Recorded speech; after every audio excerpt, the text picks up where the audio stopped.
Welcome to the continuation of the Lead Marketing Conference with its focus on loyalty, engagement, analytics, and digital applications. I'm your host, John Karolewski. Thank you for joining us. Our final presentation today deals with shopping reimagined and the struggle for shopper loyalty. This session is interactive. If you have questions, type them in the chat box in the lower left of your screen. We'll answer them along the way and at the end as time allows. And finally, at the end of the program, there will be a one-question quiz for valuable prizes. The question will be based on this presentation, so please pay attention. Joining me now are Alison Chaltas and Joe Beier. Both are Executive Vice Presidents with GfK's Shopper and Retail Strategy team. Alison, take it away. Thanks, John, and thanks to all who are still hanging in there late this afternoon, at least here on the East Coast. It's a pleasure to be here today and to share some work that we've developed around looking at the future of shopping.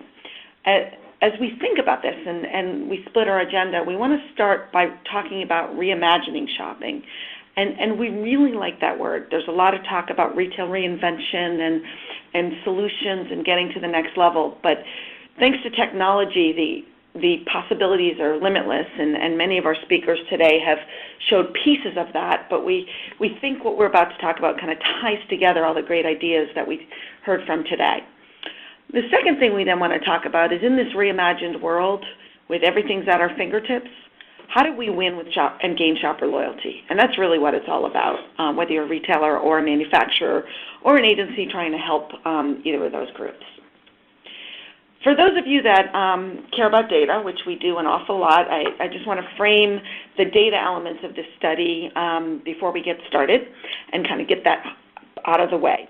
The data we're using now is from last year's FutureBuy study. This is a study that we've been doing since 2009, and it really is intended to look across countries and across categories to develop and to predict shopping insights around the world.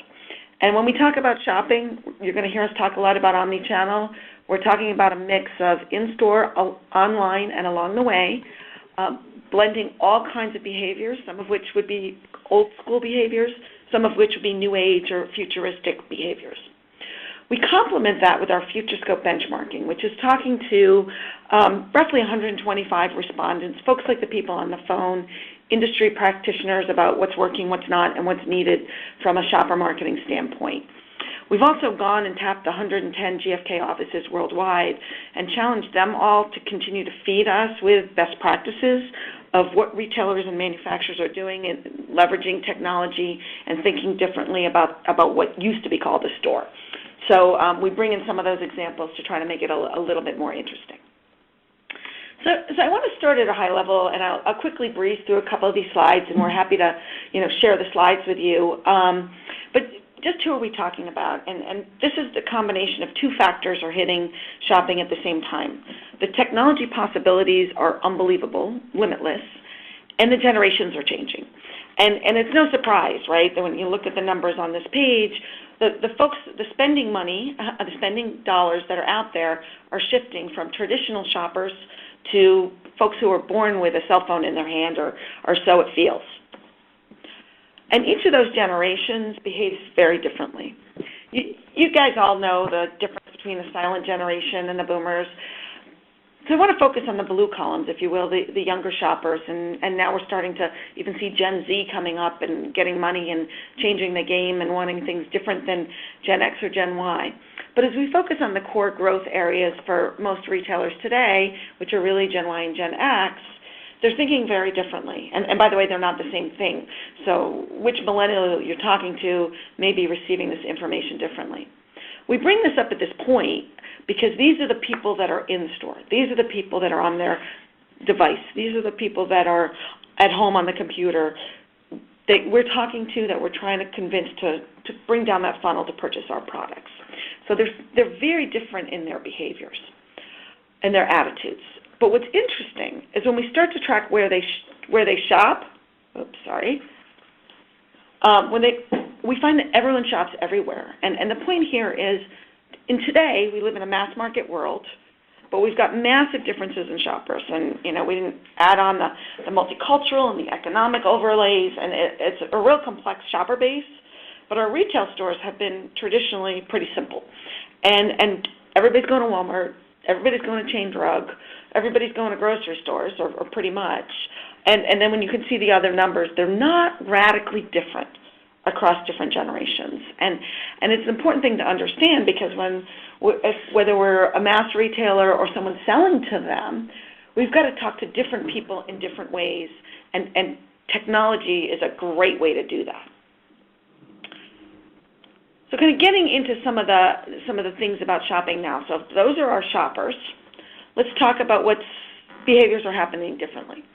So I mentioned the FutureBuy study, and here's an example of kind of omni-channel shopping behavior. And we just picked up one particular category, but we can look across all of them. And not surprising, right? Consumer electronics is the category where most shoppers are purchasing online or using digital in new and different ways. And the U.S. is the country that falls to the top of the list in those behaviors. Well, not a surprise. Think about it, right? Amazon, BestBuy.com. It's how we buy these high-tech products, and people that are buying more high-tech products are more inclined to use technology to do so. It's very logical. But when we start looking for best practices in other categories, interestingly, what we see, for example, in food bev, is the U.S. is way behind the game in terms of omni-channel behaviors. And the Asian countries, particularly Korea and China, are shopping in an omni-channel fashion as much in food beverage as they are in consumer electronics and telecom. So very different dynamics when we start to look at fast-moving consumer goods. We see the same thing in household cleaning and paper products, and where the U.S. is behind the game, if you will, in terms of development. So why do we bring that up? Because knowing that most of you are operating out of the U.S., although I know there are people, I heard from a lot of different countries here, we need to look around the world as we look at where the winners are and where the learning experiences are. And so we've taken a bit of, let's show you some of those examples and take a little bit of a journey with you. So I'm hopeful here that the video works. This is an example from China of one of the coolest examples of thinking differently and reimagining retail that we know. Take a look into Google, Yihaodian, if you will, which means #1 grocer in Chinese. And these guys launched in 2012 with 1,000 pop-up stores overnight. And they really were 100% virtual stores.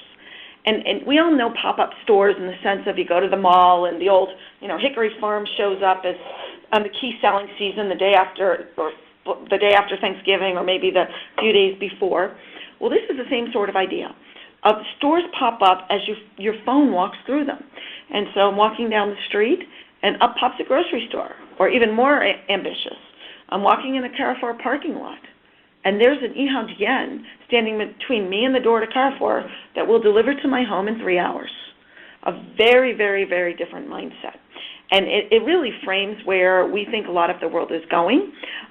We believe that stores are dead. We very much believe that technology and virtual shopping and things like pop-up stores and our mobile devices becoming the way we shop are really the wave of the future, where it's a mix of two, and these guys are thought leaders in getting there.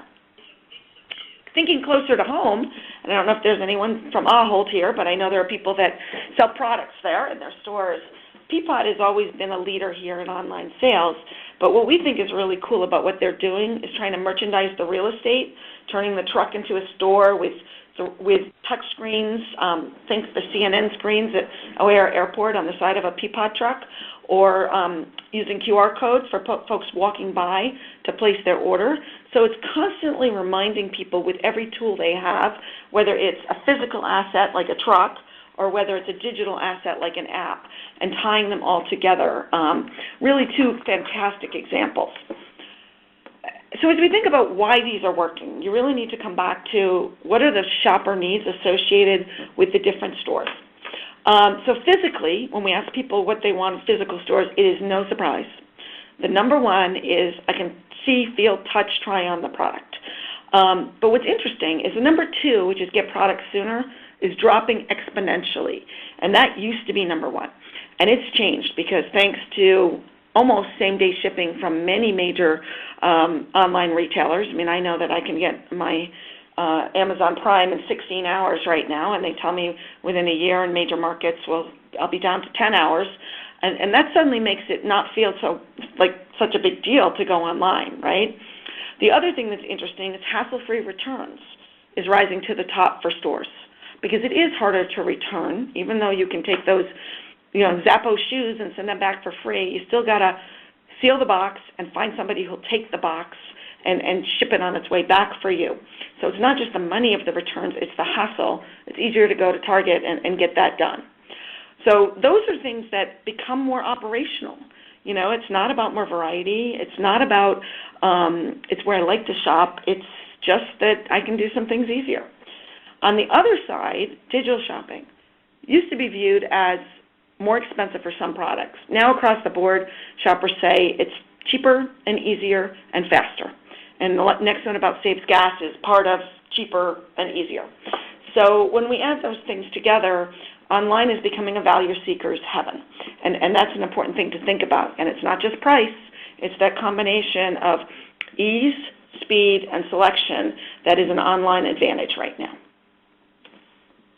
So as we think about examples, we're going to try again to play the next video, and I'm going to voice over it as it goes. So Linda, if you could play the video that was just played, it would be terrific. While she's doing that, I want to talk about Open for Sale. This is a technology.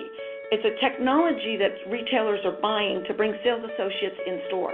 So it's like the opposite of Jen. And here you have a typical mom who has a few minutes in the afternoon before picking up the kid and bringing him to soccer. And I pick up an ad and think, you know what, I really want a handbag and I don't have time to go to the store, so I'm going to go to my favorite handbag retailer.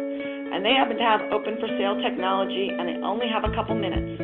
Can I find that bag for the spring season? And so they start shopping and they pick their sales associate. She has her favorite sales associate, Julie. And Julie jumps in and waves back and recognizes her by name, by her login, and they start chatting about bags. Well, Julie could be in a real store or in a warehouse in the middle of nowhere, and we don't know, and it doesn't matter. She's got a great bag, and she knows it might work, and she's got boots with that. So as you think about this experience, it's bringing the physical store through the virtual world into the home. And this is another idea that we think is inspirational for ways to start making the entire shopping experience truly, truly omni-channel. So as we think about kind of commonplace perspective, and I shared a couple of category examples. Here's a bunch more on the slide that's on the screen. We're, by the way, about to field this for next year, and the trends are remarkably upward, particularly at the left side of the screen. Categories like cleaning and OTCs were almost zero 3 years ago, and as you can see now, 20% of people are going online and incorporating some kind of digital element in their shopping experience. They might be pre-shopping and value-seeking online and buying it at Costco, or they might be using soap.com, and there's lots of different ways that plays out. But we're seeing all categories moving up to the right, and we're seeing behaviors from categories like consumer electronics and apparel shifting down to the left. So if you're in a basic FMCG category, we really encourage you to take a look at the categories on the right to learn from them. Some of the things people are doing more and less of. Digital overall replacing, but it's interesting because while people say they're clipping coupons less, the number of coupons in circulation is growing. So our behavior as marketers isn't necessarily perfectly in tune with shopping behavior. And it may just be we're throwing more coupons out there to try to see what works, but we need to make sure we're aligning that. On the other side of things, not surprisingly, people are finding products, researching products, and purchasing them more digitally. So what about the store, and does it matter? And if I paused and asked you for questions now, you'd probably say, what about the store? Why do shoppers care about it? When we ask people what matters most, and that's that blue box, from a retail standpoint, they still talk about the retailer experience, the brand experience, and shelf information. These are basic blocking and tackling things of shopper marketing that are critical for us to stick with.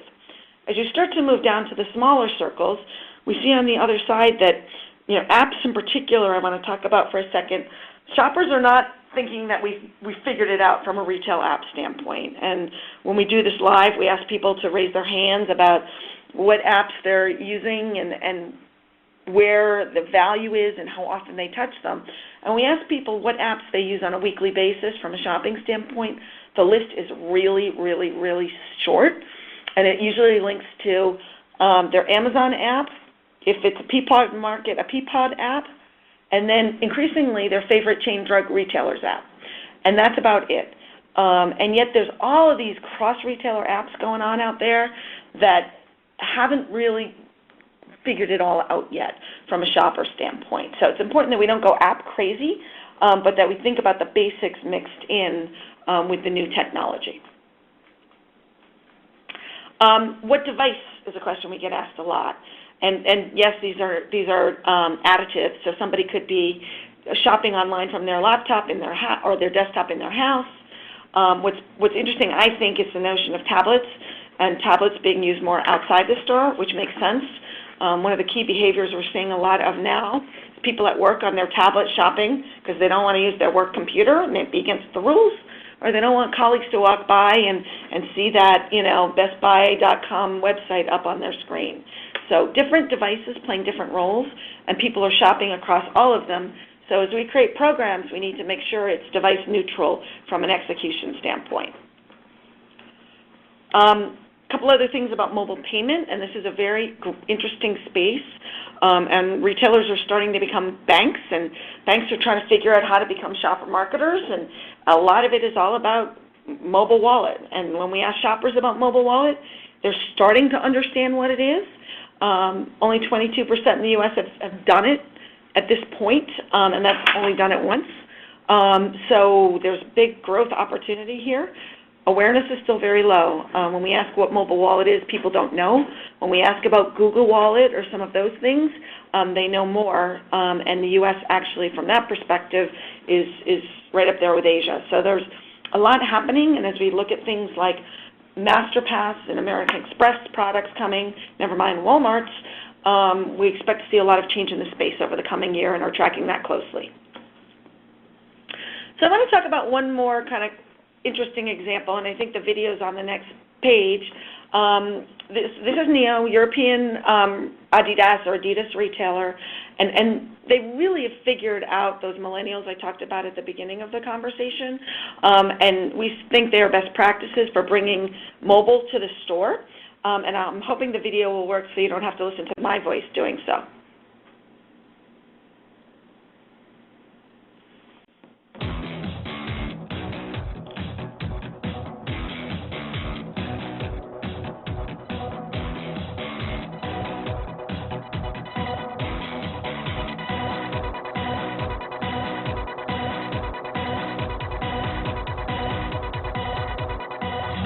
Pretty cool. I mean, I've never seen something like that before. Pretty awesome. Yeah, that's pretty cool. I like it. Wir mussten erstmal doppelt schauen, was das überhaupt ist, weil sowas haben wir noch nie gesehen, oder? Ja. Yeah, I liked it a lot. Something completely different. Ja, und es ist auch cool, mit Models zu spielen. They're actually the same size. They're an original. They were able to stretch and kind of dance or so. I'm going to start talking about what's going on and hope the video catches up. But if not, you can go on YouTube or Google. Oh, here we go. Ja, und dadurch, dass man die Möglichkeit hat, eben sich mit dem Handy zu verbinden, ist das bestimmt voll cool, also auch in unserer Generation, weil ja jeder ein Handy besitzt. Ja, total cool, das ging total automatisch. Also wir haben eigentlich nur diesen PIN eingegeben und dann konnte man direkt Artikel reinziehen und das hat man dann direkt gesehen. I logged in, then the shopping bag got active. The cool thing about it is that you can drag into the shopping bag and then buy it with your phone. So that was very different. Pretty cool. I mean, I'm a guy, so I don't do that much window shopping, but in this case, everything new is cool.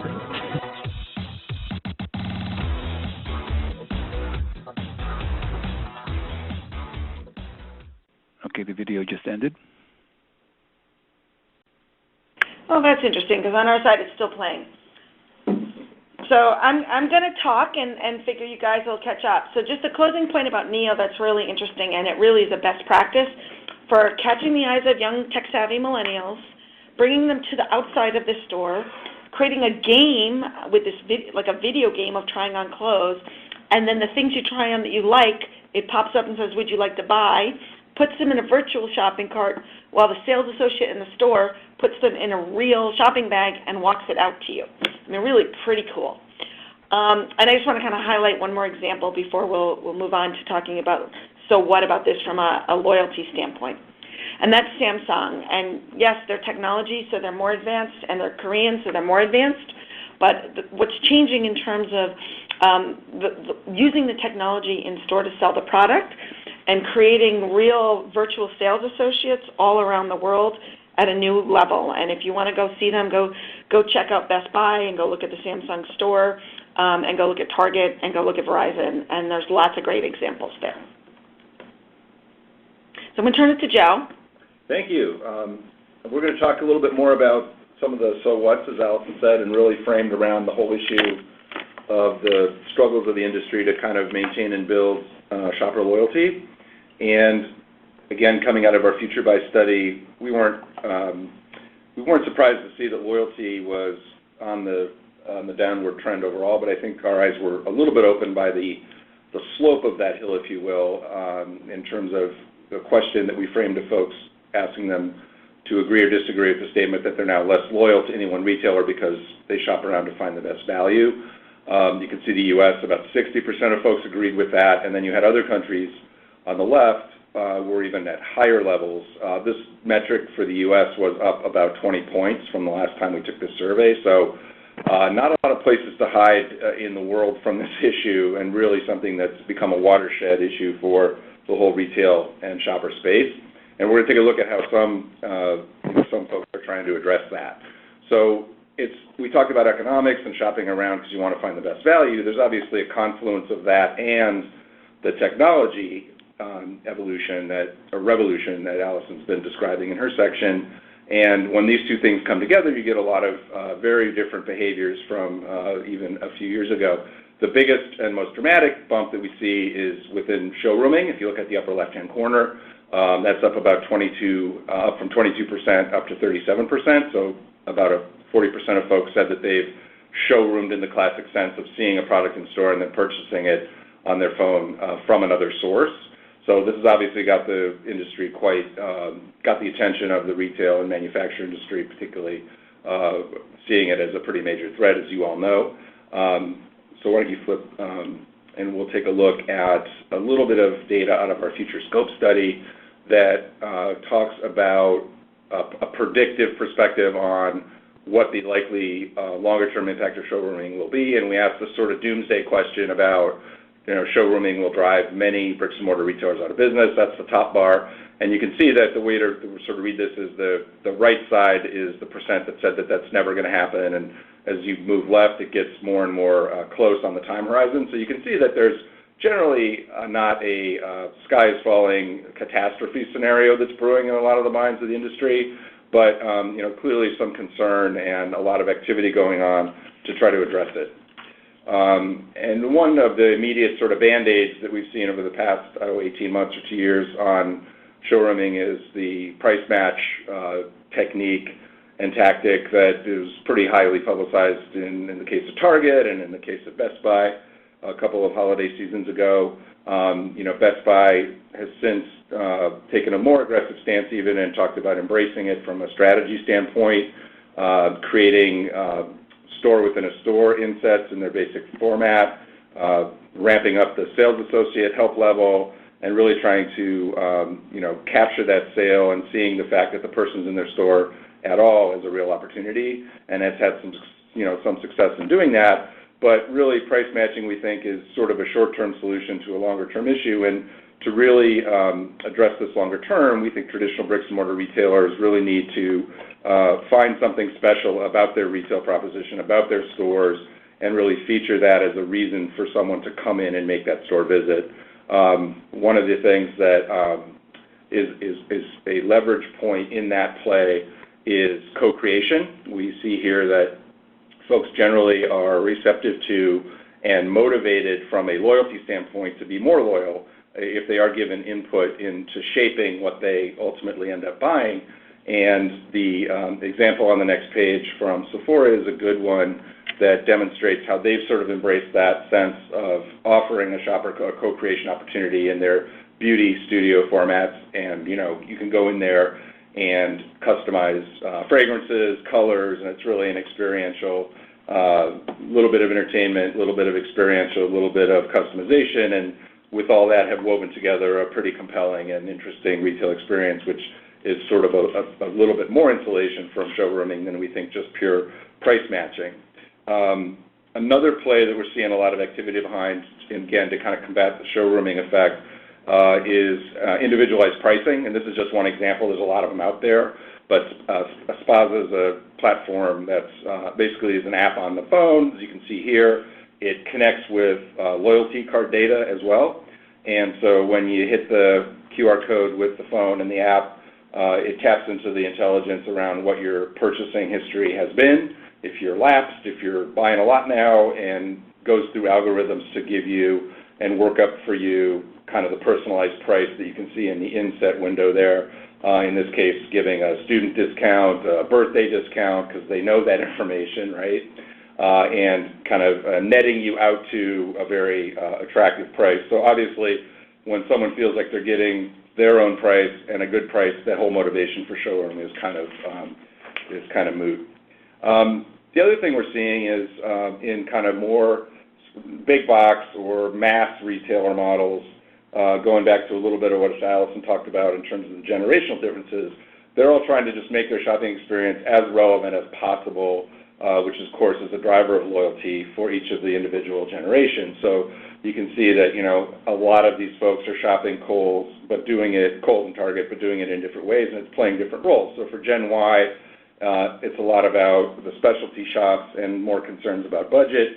When you move up to the middle of the page, you can see that it's about kids are introduced into the equation, so time becomes of the premium, so they want more, quick solutions. And then for the boomers, it's about kind of the cheap chic and their ability to complement their broader shopping patterns with a trip into Kohl's, for example. So we've got a couple of examples here of how that's kind of manifest in market through, again, sort of micro generational marketing programs underneath the same banner. So you can see here for, on Target's site, for example, very strong shot right at the center of Gen X in terms of the hearth and home, which is very important to them. Gen Y, they'll pull levers like, color and fitness and style more heavily with their programming to create that appeal. And then you can see in drug, the same thing is happening, but basically the challenge here is with a little smaller. How do you do this in a little smaller footprint, which drug is all about? Drug's always been good at the right side of the page with the boomers, but now they're trying to get smarter about kind of hitting the Gen X and Gen Ys as well. So, you start to see programming like this pop up where for CVS, it's all about the beauty experience, which obviously has a lot of appeal to Gen X, Gen Y. Gen X is all about, again, family, photos, memories, and so that's a big push there. And boomers, a little bit of the more traditional pharmacy player offering around, health and the real hardcore benefits that people are going into drug for in the first place. So we wanted to take a little bit of a look forward at this issue and get a temperature take on the industry. It's a little bit end on a little bit of good news in terms of the industry feeling pretty optimistic. You can look at the bottom bar there. We asked about new models of retail will emerge that are not even on the radar today, and on the top bar we asked them about retailers and manufacturers being able to develop new ways to strengthen loyalty. And you can see that there's a reasonably optimistic view of some of these things already happening or to be happening in the next few years. So change is definitely in the air. The industry is embracing that and feels like over time they can generate some new ways of doing business, which we already see kind of emerging in front of us on an everyday basis. And then the other thing we wanted to understand is the whole industry readiness to meet the digital challenge and the explosion of digital and all the implications it has for shopping. And this trends for us a couple of key questions back to our 2011 survey. And you can see that in the middle one, for example, when we asked if their organization is prepared to manage the impact of digital, a much more, nearly doubled from a very paltry 22% in 2011 up to almost half. So it's a little bit of glass half full, half empty. You could argue that half the industry doesn't feel they're ready to meet that challenge, but the good news is that it's ramping up very, very quickly and confidence is building for folks to be able to get there. And then I think we just have some quick summary points that I think we've covered, but in terms of our recommendations for takeaways, it's really about shopper intimacy and knowing your shopper, be it by geography, by generation, and really dimensionalizing and understanding at that granularity that makes you relevant as you approach them. Omnichannel is really a call for consistency in the way we go to market and a call for integration, and we need to provide that seamless experience for shoppers as they seamlessly now navigate their own pathways and are uninterested in whatever traditional boundaries we may have been operating under. And then this sense of specialness, particularly around retail players that are still heavily invested in the brick and mortar side, and how do they bring that, create that reason to visit that really features their specialness and what they bring to the party in a lot of different dimensions. And then, we talked about the industry confidence building, and there's a lot of new ground here that we're covering, and we encourage people to approach it with a little bit of courage in terms of keeping your eyes open and keeping your mind open to new ways of doing things, new models and new challenges, and trying to approach it in that spirit, we think, is a good solution, a good prescription for success. Okay, thank you, Joe, and thank you, Alison. You see their contact information on the screen should you want to contact them directly. We do have a few questions for you folks. The first one being, what do you see as the role of shopper insights and analytics in the future of shopping? Joe or Alison? Well, I think there's several pieces to that are important for this audience. I think the first is that we really need to stop separating our different data sets and pull it all together. And right now there's not one good answer for understanding pre-shop, online shop, mobile shop, in-store shop, and word-of-mouth after. We're pulling together very different data sets, and so it's important to look at that hard data, but also to really understand the journey throughout it all. So call it the pathways to purchase, thinking in a very omni-channel way. We no longer separate anything digital from anything physical. It's all one big shopping experience, and our insights need to approach it that way as well. So that's the insights piece. Then the activation piece. We need to develop integrated strategies. What used to be e-commerce and what is shopper marketing need to come together, because shopping is truly a mobile sport, if you will, and the technologies and the marketing vehicles we're using for mobile are really shopping technologies for the most part.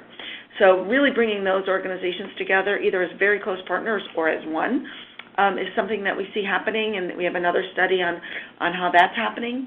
And then I think the last is it's really going to change the partnership between manufacturers and retailers in a game-changing way. Just like when syndicated data first came out in the late 80s, right?